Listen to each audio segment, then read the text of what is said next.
Ó, tem muita gente pedindo pra Priscila falar sobre... Acho que onde ela vai perguntam isso, qualquer programa, que é sobre o período de depressão. Como isso afetou a sua carreira e como foi superar e voltar a atuar depois disso. Que época que foi? Nessa sua linha temporal Quando que você eu falou fui diagnosticada foi em 2008.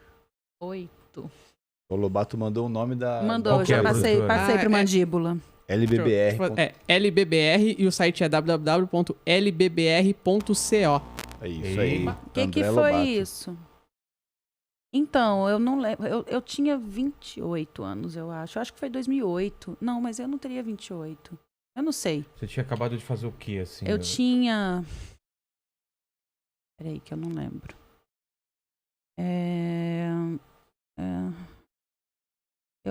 Eu tava fazendo... Foi 2008. Foi final de 2008. Foi a primeira peça de teatro que eu fiz.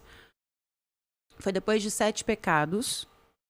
Tinha feito novela 7 Pecados, encerrado a novela e comecei a fazer essa peça. Fiz por uns 3 meses e já estava bem... Na verdade, eu saí dessa novela já bem esquisita, assim. Esquisita de cansado e de... O cansaço, ele estava se acumulando Sei. já há muito tempo, porque eu vivia muito mais, como eu disse, né, nas novelas, dentro do estúdio do que na minha vida. Como que é? Antes de você falar sobre isso, como que... Deve ser punk uma novela, tipo, você fica disponível... Semana inteira, o dia inteiro, é assim? É assim, você entra de Caramba. dia no estúdio e perde a noção da hora, porque você não vê o dia passar, que você tá lá dentro, né? Tipo aqui, assim, Sei. né, fechado. E aí quando você sai já tá de noite. Aí dorme e já no outro dia já tem que voltar. E tá. aí tem que decorar texto, né? Tem que estudar. E aí, na verdade, onde a gente consegue ter mais grana quando a gente faz alguma publicidade, que não é necessariamente atrelado a... Tipo, não é uma obrigação, né? Você não vai fazer mais... Participar de programas é uma obrigação, Claro, quando pra você divulgar, tem para divulgar a novela, capas de revista também é bem-vindo, as matérias, ensaios e tudo mais. Então é tudo, e atender as pessoas na rua. Durante Então um ano, então, nesse pique, tal, e quando termina a novela, parece que... E eu emendei 10 anos nesse pique, assim. Sem ter um mês, 2 meses entre uma e outra. Sem. Caramba. E aí, tipo, eu terminava uma novela já com a outra engatilhada, assim. Antes de terminar, já tinha tido o convite para uma próxima. Então, assim, eu não vivia a minha vida, eu não me vivia, né? Entendi. Não tinha as minhas amigas que são lá de BH, não tinha... Eu não sabia, eu vivia o roteiro, eu vivia as personagens e eu fui ficando vazia. Então, quando eu terminei 7 Pecados, que foi uma personagem que eu também tinha um erro, assim, meu, de me envolver com a personagem que eu estava fazendo. Então, a Beatriz, ela era... A sinopse era a seguinte: Beatriz era uma mulher que tinha todos os pecados e conhecia Dante, que era um cara que não tinha nenhum pecado. E aí eles se conheciam, ele era casado, tinha família, ela era dona de uma boate, e eles iam... Ele ia fazendo com que ela, através do amor, fosse deixando de pecar, e ela ia levando ele para alguns pecados. Ia rolar uma gangorra. O que não foi bem aceito pelo público, então isso não aconteceu de fato, mas minha personagem era a pecadora, assim, né? Então o jeito dela ser era um jeito que para mim era tóxico pelo que eu acreditava na minha vida. E eu realmente vivenciava muito ali as emoções das personagens e tudo mais. Então, como eu não sabia separar, eu não tinha técnica suficiente, não tinha estofo suficiente para trabalhar tanto, para Ligar e desligar. Para ligar e desligar e tudo mais, eu acabei me sujando, entre aspas, assim, né, daquela personalidade, assim, e aquilo não me fez bem, eu não me sentia bem. E aí eu fui fazer essa peça, e a peça é a história de uma menina que tem depressão. Então, eu vivenciando aquela peça, eu fui meio que me identificando muito com aquilo que a personagem sentia na peça, que era a vergonha dos pés. E aí, quando deu, sei lá, dezembro, que ia ter um hiato para a peça reestrear em janeiro, aí eu pedi para sair, porque eu estava já muito mal de cabeça, assim, eu tava com... Na época eu não sabia o nome de nada, mas tava tendo pânico, tava com crise de ansiedade, eu não conseguia entrar no elevador com ninguém, eu não conseguia falar com ninguém no telefone, Eu tinha medo de encontrar pessoas na rua. Eu saía na rua, achava que todo mundo, absolutamente todo mundo, estava olhando para mim, me julgando mal. Então, mania de perseguição. Então, eu comecei a perceber que eu estava esquisita. E aí, eu tinha uma passagem de uma festa que eu tinha sido convidada enquanto eu ainda estava com a novela, que seria em Paris. E eu não pude ir por causa de gravação. Então, eu fiquei com aquela passagem. Ia dar 1 ano dessa passagem em fevereiro, a gente estava em dezembro. E aí eu fui e falei, quer saber, eu vou para lá para entender se é tudo coisa da minha cabeça ou se realmente alguma coisa faz sentido nisso tudo que eu tô achando do mundo, né? Achava que o mundo estava contra mim. E aí fui para lá, fiquei 2, 3 meses lá. Tentei ter uma vida mais normal possível, assim, tipo, realizei um sonho de adolescente que era trabalhar de garçonete num restaurante. Mas lá eu só me emburaquei mais, assim, eu fiquei muito sozinha, mais sozinha.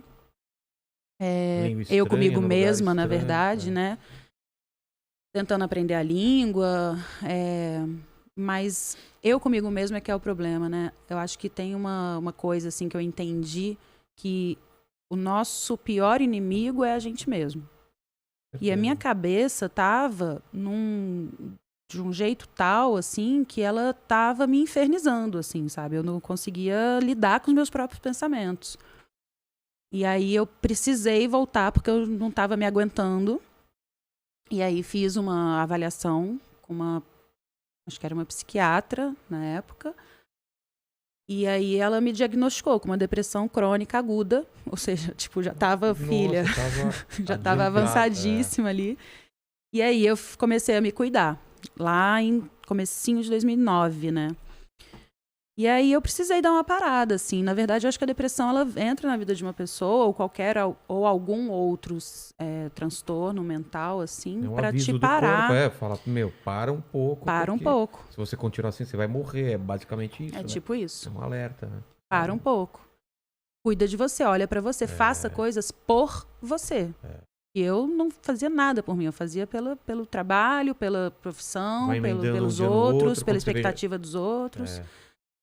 Então, foi um momento, assim, necessário, que eu precisei me afastar um pouco e fui tentando retomar, assim. Eu lembro que primeiro trabalho que eu fiz depois, eu ainda avisei, não tinha tanto tempo que eu estava me cuidando, assim, eu avisei que eu estava com depressão e que eu achava que eu não ia ser capaz. E o diretor, ele foi muito... Era uma peça de teatro e ele foi muito acolhedor, assim, comigo. Ele falou, olha, minha mulher também tem, então eu entendo como funciona. Eu acho que você começando a se movimentar, eu, claro, sabendo e te amparando, você vai começar a sair dessa. E a peça ela era muito física. Ela tinha esgrima, tinha parkour, tinha dança flamenca. Então, toda essa coisa física começou também a ajudar a produzir neurotransmissores, né, que faziam bem ali para o meu cérebro, para o meu funcionamento, e fui realmente ficando melhor. Então, eu aprendi a lidar por 10, 12 anos com essa doença. E aí, eu realmente me curei, assim, só porque eu aprendi a lidar, mas eu tinha muitas fugas também. Ou de pessoas, tipo, não ficava sozinha. De comida também? De comida, ou de tomar uma cerveja. Mas acho que era mais de pessoas. Ter pessoas ao lado ali para preencher alguma coisa, porque eu não conseguia ficar eu comigo mesmo.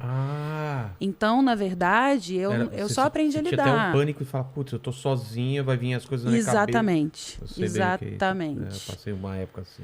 Então, até Às vezes você fica ligando a televisão pra ter uma coisa falando ao mesmo tempo. Eu tinha medo de me encarar, eu tinha medo de dar ouvido, sabe? Eu não sabia lidar comigo, com aquilo tudo que tinha dentro de mim, que eu ficava adormecendo com outras coisas.